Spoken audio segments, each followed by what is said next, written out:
Ce face fetița? Prima vacanță, primul concediu nostru cu Hana. Hana ne ajută să facem bagajele. Observați că se străduiește să tragă fermoarul Se străduiește într-adevăr. deja de vreun sfert de oră. Da. Am încercat și cu gurița. Acum Deci, aici am pus, ce am pus aici? foiste Tücher. Așa. Mai încă check-in, check-out. Checăm de bagaj. Deci, aici ați foiste, aici ce avem? Wickeltuch, Ce avem aici? Wickelunterlage, Da? Aici ce avem?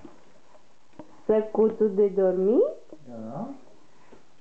Aici ce avem? șosetuțele lui Hana, Da. Ai bifat pe listă. Și hăinuțele lui Hana. ciuperelul.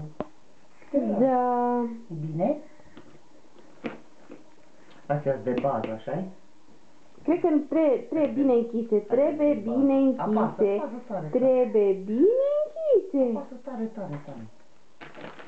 Și astea ai de gata. Aici trebuie apăsat tare că nu stau alea.